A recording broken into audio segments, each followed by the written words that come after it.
আসসালামু আলাইকুম। কিছুক্ষণ আগে অনেক বড় একটা ভূমিকম্প হয়ে গেল।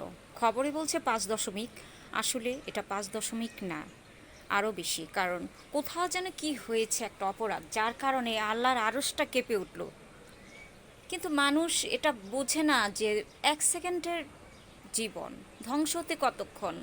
কেমত তো আসতে পারতো আজকে। আজকে একমাত্র জুম্মার নামাজের জন্য দিনটা, জুম্মার দিন, তাই আজকে দুনিয়াটা রয়ে গেল সব ঠিকঠাক। আর আজকে এত পরিমাণ লোক হচ্ছে মসজিদে যে যারা নামাজ পড়ে না তারাও যাচ্ছে। কত বড় তারা, মানে কি বলবো, ভালো মানুষ, যে বুঝতে পারছে যে আল্লাহ আছে, এই দুনিয়াটা আল্লাহর সৃষ্টি, এটা তারা এখন বুঝতে পারছে। আর এছাড়া সবাইকেই বলছি যে হিংসা, অহংকার, মানুষের সাথে মিথ্যা কথা বলা, ধোঁকা দেয়া, মিথ্যা ছলনা, এগুলা বন্ধ করতে হবে। না হলে ঠিক একদিন ঠুস করে এই দুনিয়াটা ধ্বংস হয়ে যাবে যে কোনো উপায়ে।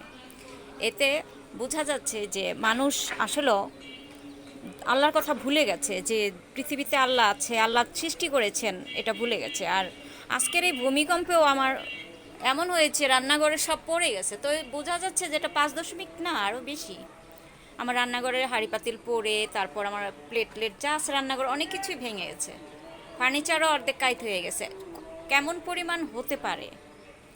তো সবাই ভালো থাকবেন, সবাই আল্লাহর পথে থাকেন, ভালোভাবে চলেন। সবাইকে আল্লাহ হাফেজ।